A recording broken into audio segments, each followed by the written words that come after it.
Hello, beautiful beings.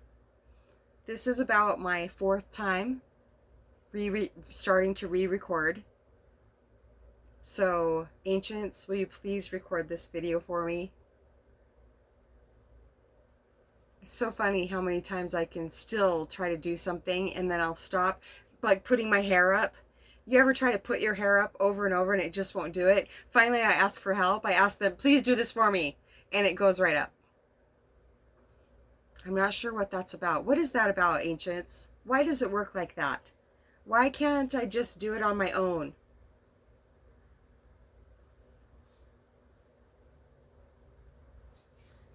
Flies.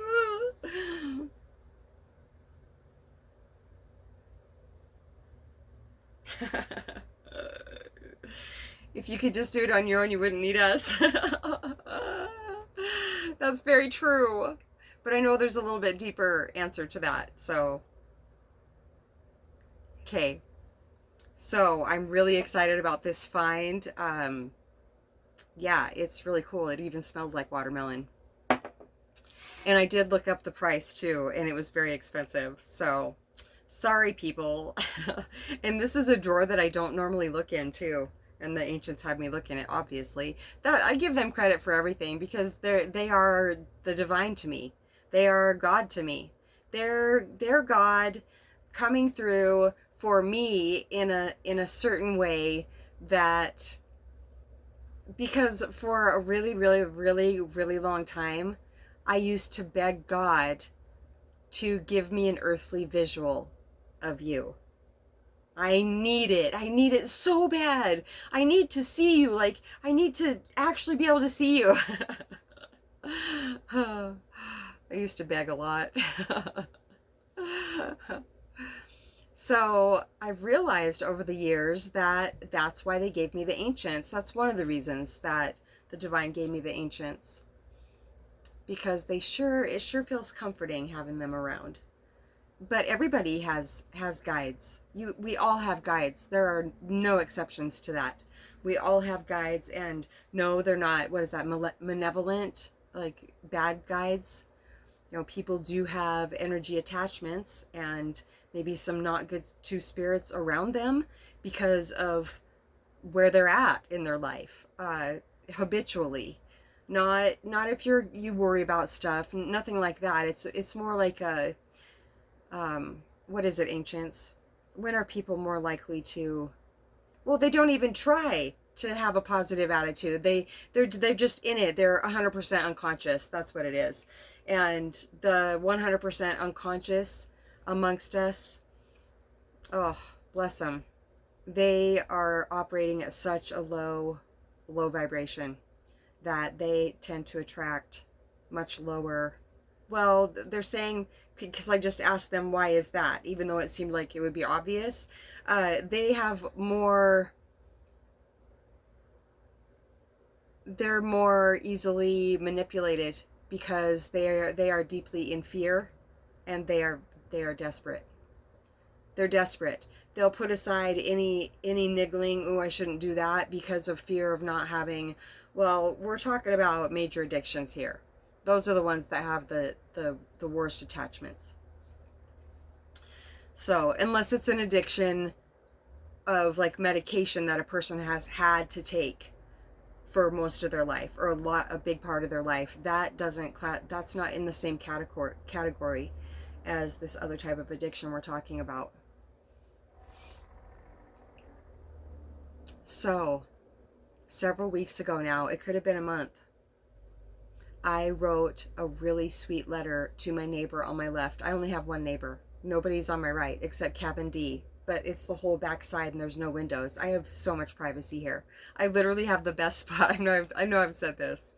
I have the best spot in the whole RV park. It's been absolutely amazing. Ancients, don't let me forget.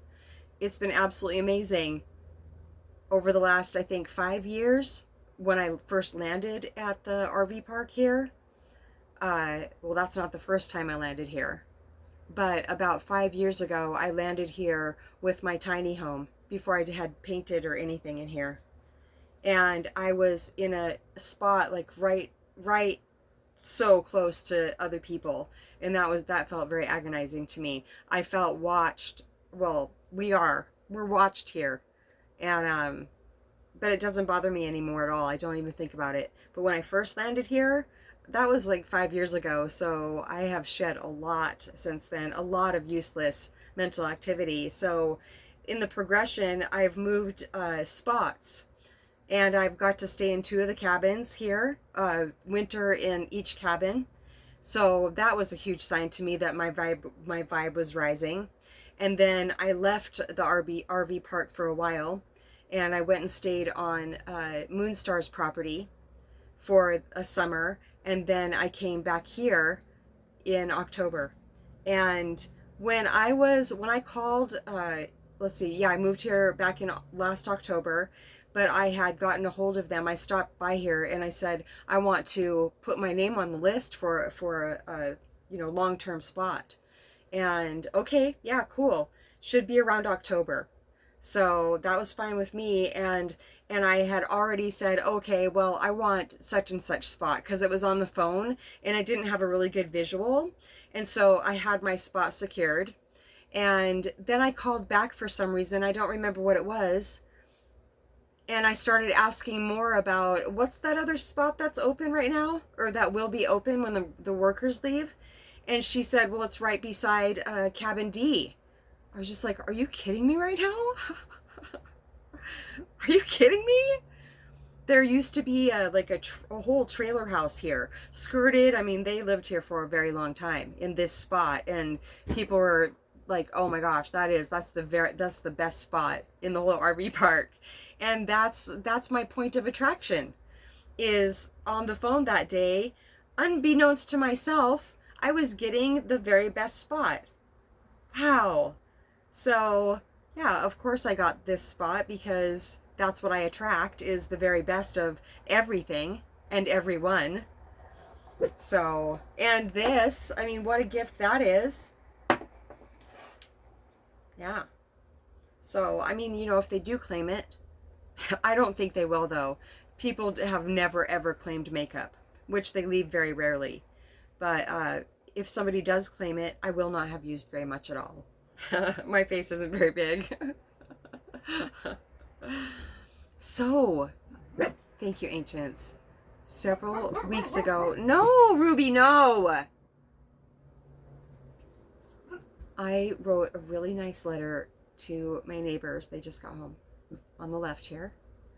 And because the neighbor gets picked up at like 5:30 or 6 in the morning, and it's a diesel truck, and if he pulls up and shuts it off, I go right back to sleep.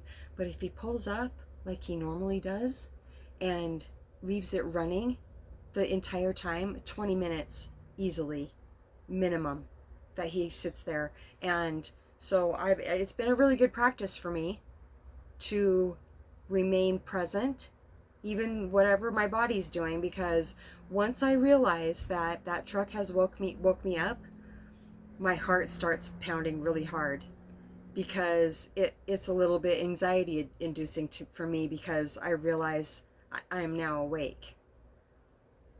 I'm awake. I'm awake. I can't just doze right back off. And so to me, waking up that early, I don't need to at all. I've never ever been a early bird. That's not saying I won't be though. I've definitely seen when I'm holding satsang, like when I have my ashram and I have all my property and we're having satsang retreats and there's people everywhere. I'll be like a kid at Christmas, but even better. I won't be able to sleep in, but I only sleep till 8 o'clock. But still, I don't feel like I'll be able to wake up very easily then. Just like camping, they're showing me that the feeling I get from being in that environment is like camping, because camping, I tend to go to bed not very long after the sun goes down, and then I wake up super early with no problem at all. So I gave them this letter saying that I have misophonia, and that I'm very, very sensitive to noise, and if he could shut his truck off when he gets here, I could go back to sleep. And even when it wakes me up, when he starts it again, I'll still be able to go back to sleep. But if he keeps it running, when he keeps it running, that's it. I can't go back to sleep. And it's very anxiety producing, I said. So, you know, I didn't beg, but it was close. And I said I would just be so deeply grateful if he could shut the truck off while he's waiting for you to come out. And so I was in here earlier this evening, and this man, he starts walking towards my camper, and he's looking in my window, which I absolutely can't stand. So I went around the door and I went out, and he's just like, ma'am. I was just like, yeah. And he said, my brother, your neighbor, told me that you have problems going back to sleep when I leave my truck running in the morning. And his energy was very soft. Big man, but very, very soft. And I said, yeah. He said, it makes it like impossible for you to go back to sleep, huh? I was just like, yeah, yes, it does. And he said, that's pretty early in the morning too. I was just like, yes, it is. I laughed. And he said, I'll definitely be shutting my truck off in the mornings. Really? I said. And it just made me cry. Because it just means so much. I felt very touched. And it was minutes after I said, God, please send somebody for me to hold song with. And then like 4 minutes later, this man's making me cry because he was just so loving. And he was just like, oh my gosh. I said, no, I'm just so touched. Because people just think, oh, you're just so sensitive. Yes, I am. I'm very sensitive. And I said, it just touches me so much when somebody actually respects that. And I said it means a lot to me. And he was just like, oh, well, that's so nice. And I got to feel him feel this emotion. And it really, like, it was like putting fertilizer on his heart, they're saying. Yeah, that's one reason I haven't been able to stop crying, is because it actually does something. Like, I don't know what the word for that would be. Is there a word for that?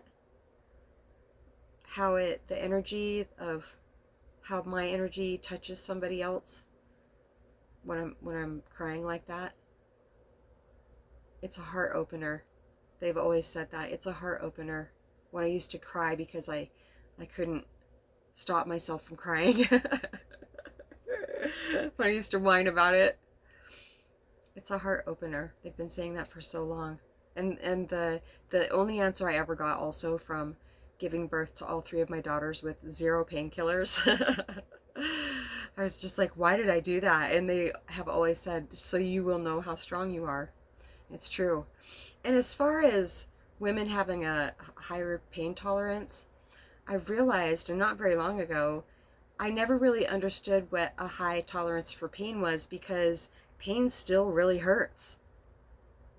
But we just have a higher tolerance for it. It doesn't mean it hurts less. I finally got it. Which makes perfect sense, because we have babies. But I guess the divine didn't allow for broken bones and stuff for men. They have a lower pain tolerance, but they can still experience excruciating pain. Maybe that kind of balances it out for us feeling such excruciating pain when we're giving birth.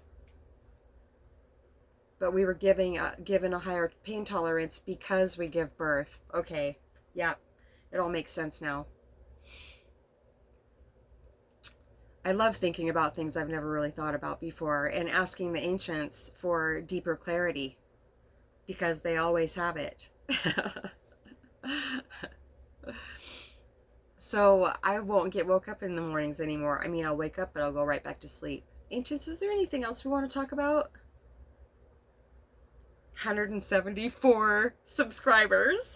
Oh, wow. I'm hooked on that feeling, and that's okay to be hooked on that feeling. Every time I get a new subscriber, it's okay to be hooked on that feeling, because it's just going to continue to happen. There's no ceiling on how many subscribers I could have over the years. Oh, that's awesome.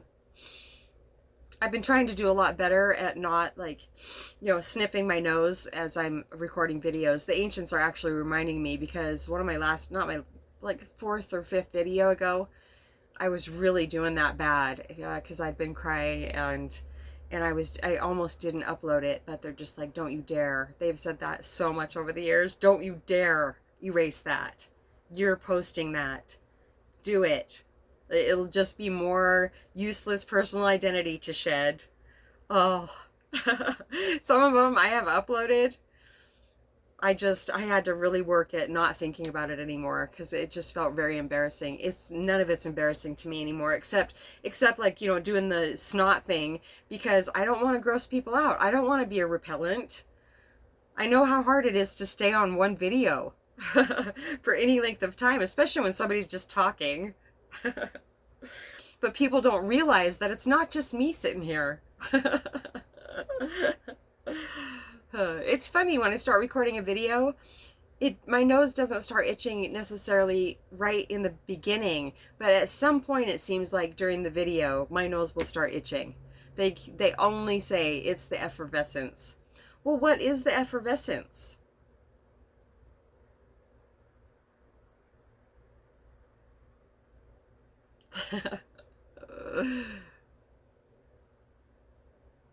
If you're wondering what's going on in here, absolutely nothing. Blank. But it's not blank. My mind used to label presence like just,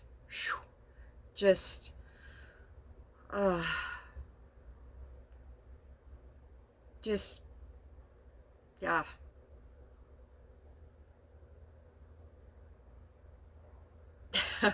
It used to label it as blank. Nothing.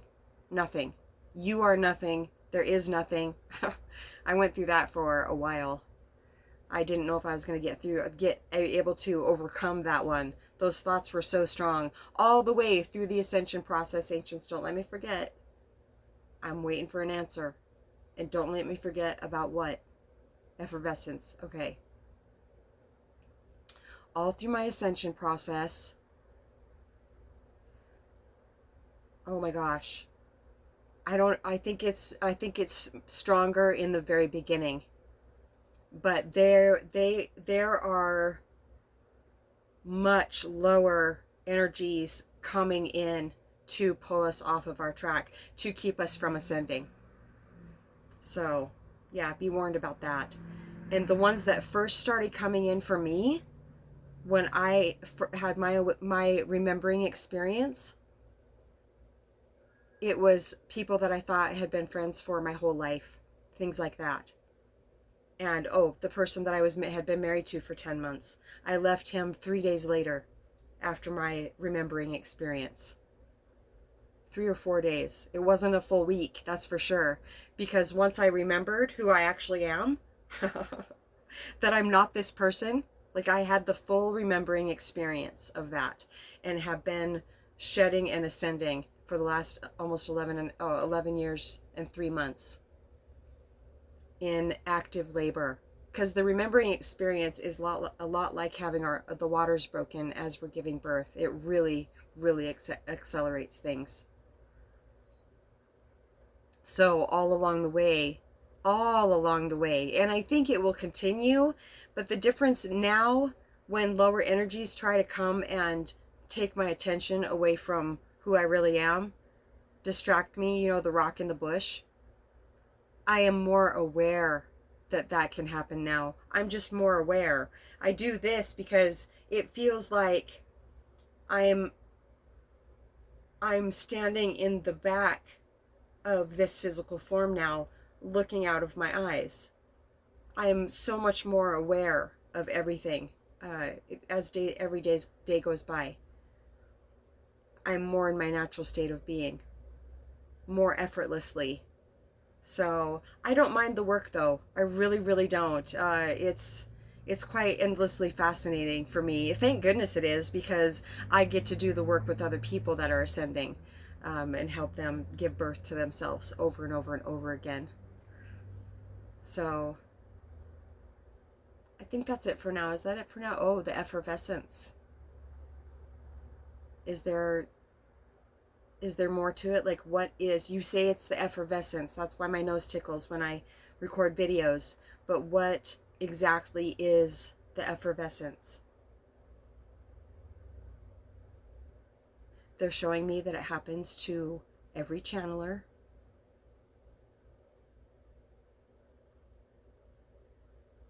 It's just from channeling our guides. I'm not sure why. If more comes in about that, Ancients, please remind me in the next video or whatever if there's more about what that is specifically, besides it's a symptom of channeling. They're showing me that, shush! Shush! Ruby! That their energy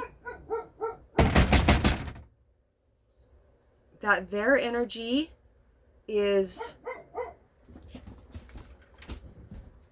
get in here, come here, get in here, come here, lay down, sit, no more barking, good girl. I'm not a big fan of barking. Especially when I'm channeling something so important. They're showing me that the ancients' energy is a little bit different than mine in this physical form, which makes perfect sense. And oh my gosh, now it's really, really itching. So that has something to do, the different frequencies merging. That was beautiful. Is there anything else, Ancients?